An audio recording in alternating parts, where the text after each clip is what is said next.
Thank you. Good afternoon. It is my great pleasure to welcome to the State Department, for the very first time, President Joe Biden and Vice President Kamala Harris. This is a particularly proud day for me. I know it's a proud day for everyone here at State. It's especially meaningful to have with us our newest class of Foreign Service officers joining us via video. It's great to see you all. Thank you for being here with us today. These women and men represent the extraordinary talent and diversity of America. They're the future of this department. We're thrilled that they joined our team. Our President and Vice President know how vital the State Department is to America's security and prosperity. And they know how committed the people of the Foreign Service and Civil Service are to serving our nation to the best of their ability every single day.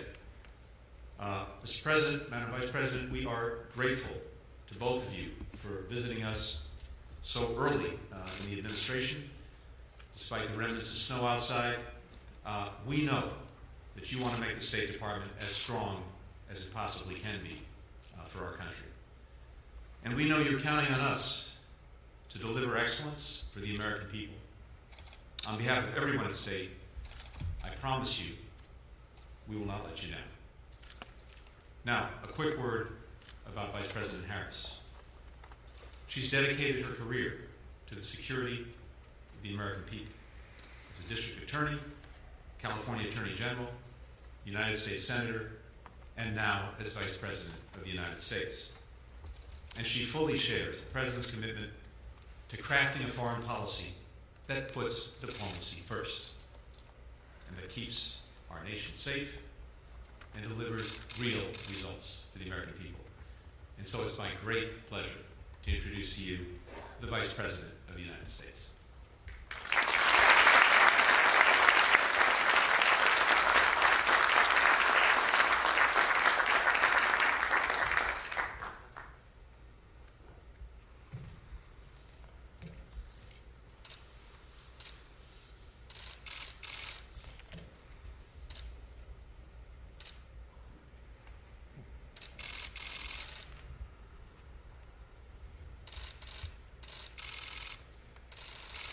Thank you, Secretary Blanken. It was my great honor to swear you in last Wednesday.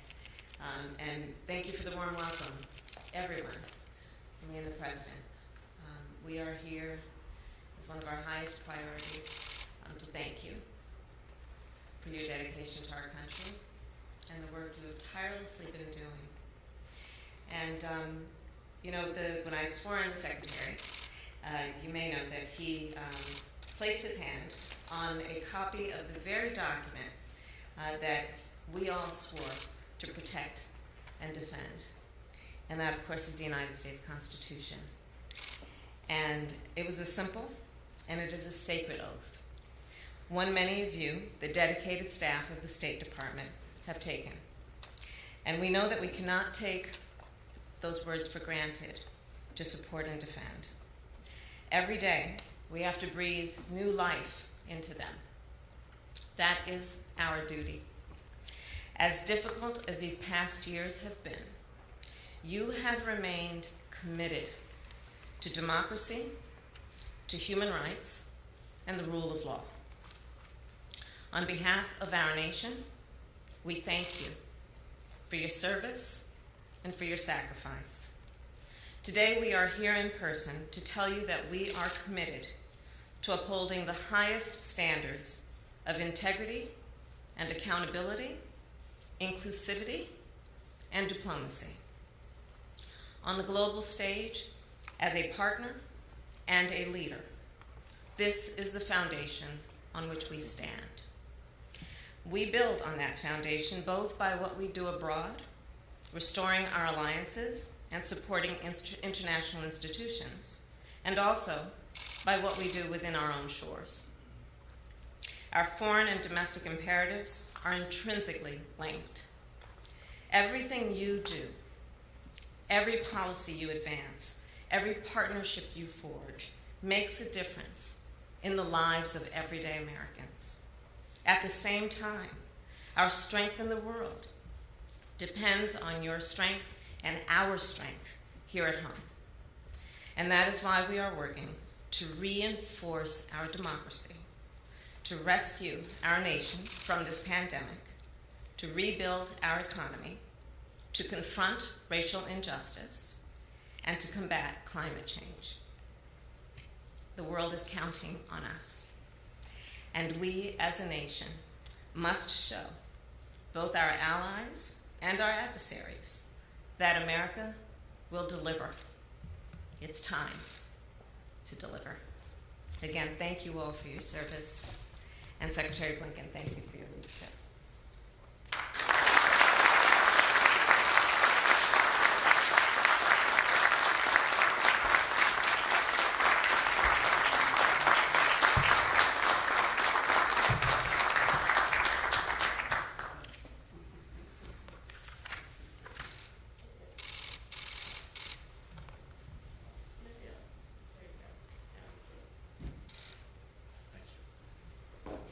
Thank you so much, Madam Vice President. And now just a brief word about President Biden. No one has ever brought as much foreign policy expertise and experience to the presidency as Joe Biden. For the 2 decades or so that I've worked for him, I've just been trying to keep up. From Baghdad to Bagram, from Paris to Pretoria, to so many points in between. It's been one of the great privileges and pleasures of my life to watch President Biden in action across the globe. And I know from seeing him in action that he believes profoundly in leading with diplomacy, mobilizing our friends and allies to work together in common cause. As important, he welcomes new ideas, dissenting views, rigorous debate. He wants to ensure that our foreign policy stays innovative and creative, so it doesn't just respond to global events, it actually helps to shape them. Those are the instructions that I have from him. That is what we are going to try to do here at the State Department. And President Biden and Vice President Harris have made it clear that in everything we do, the first question we have to ask ourselves is this: how is it going to benefit our fellow Americans? How will this policy, how will this initiative, how will this outreach answer their needs, their values? How will it make their lives just a little bit better? That's the first question we have to ask. And we're going to hold ourselves to that standard every step of the way. We're lucky to have this president and this vice president at the helm during such a pivotal time for our nation and for the world. And so it's very much my honor today to introduce to you the President of the United States.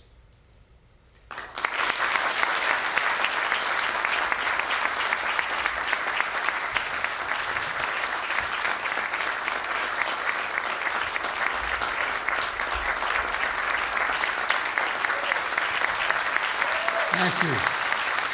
Thank you, thank you, thank you.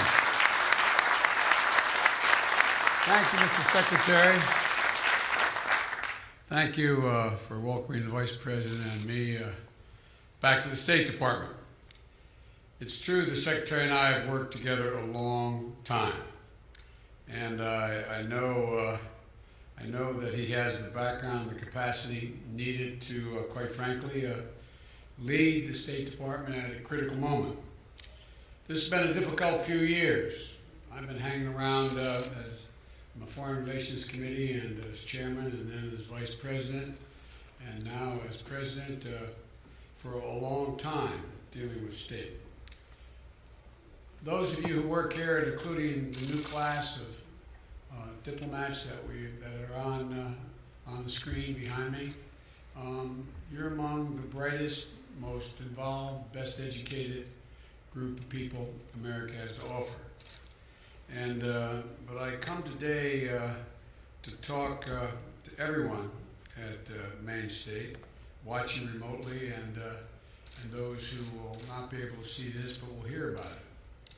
You know, an incredible group of diplomats that I've had a chance to work with. And what we never talk about is you not only have great intellectual capacity, you have great personal courage. I've been with some of you when we've been shot at. I've been with some of you when we've been in places that you would not have any idea you'd want to be when you were going to school of foreign policy and foreign service. They never told you that was going to happen. But you're an incredible group of individuals. And I've said many times over the years, those of you who are stationed overseas and have been stationed overseas, you're America's face. You're what people see in the country you are. They look at you. You are the face of America. And it matters. It matters a great deal how you comport yourself and how you deal with the folks that you're dealing with in that particular country. I find it, many of you among the most incredible, and by the way, I think what we don't do enough, we don't thank your families. We don't thank your families for the sacrifices they make. They make real sacrifices. I don't know how many times I have moved, and I may again move to see to it that your spouses, they give up their careers many times to follow you. Many times their careers are as consequential or more consequential than yours, but they do it for the country. And they're to be thanked.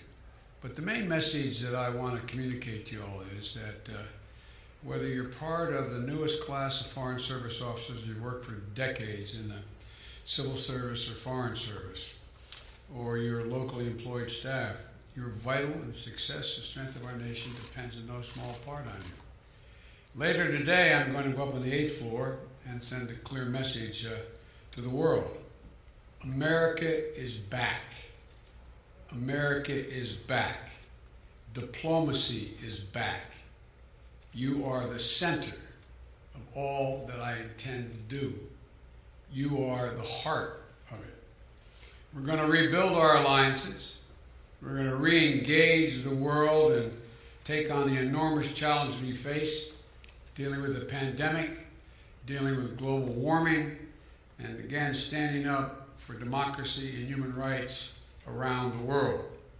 Again, as I said, you're the face of America abroad. And in our administration, you're going to be trusted and you're going to be empowered. Trusted and empowered to do your job. But I ask each of you to abide by a few core tenets. Integrity in all you do. We say it again, integrity in all you do. Transparency and accountability to rebuild trust in America around the world. Working in the service of the American people, not self-interest, and promoting diversity, equity, inclusion, accessibility across the board, because our diplomats at all levels should reflect the full diversity of this great country. I know how much we ask of you and your families, and I mean that. I do know. It's been a long time I've been dealing with this building and all of your predecessors. The sacrifices you make are real and not recognized much by the country as a whole. They don't know all that you do. I also know that you've never let us down. I believe in you. I believe in you. We need you badly. I trust you. And I'm going to have your back, that I promise you. Just like you're going to have the backs of the American people. What I always point out to people, in the years when I was chairman of the Foreign Relations Committee, I'd make sure that my Foreign Relations Committee staff came to my home state and worked in constituent services, which many of them thought was sort of beneath them. I'm a foreign policy specialist. But it's all about who you work for, who I work for, who we work for. And the foreign policy is about promoting the interest of the people of the United States within a rubric and a set of principles that treat everyone with decency. So I promise you I'm going to have your back. I promise you. And I expect you to have the back of the American people. Now I've got a lot of work to do, and a lot of catching up to do, a lot of rebuilding to do. And I can't think of any group of people better capable of doing it, more ready than all of you. So thank you, thank you, thank you. I look forward to working with you. I look forward to seeing you. And I look forward to coming back when this auditorium is filled and no one has to wait down the podium. So again, folks, thank you. You are the heart and soul of who we are as a country, and the rest of the world is looking to you to help them understand us, and so we can help them as well. So thank you all very much, and may God bless you, and may God keep you all safe when you're abroad. Thank you.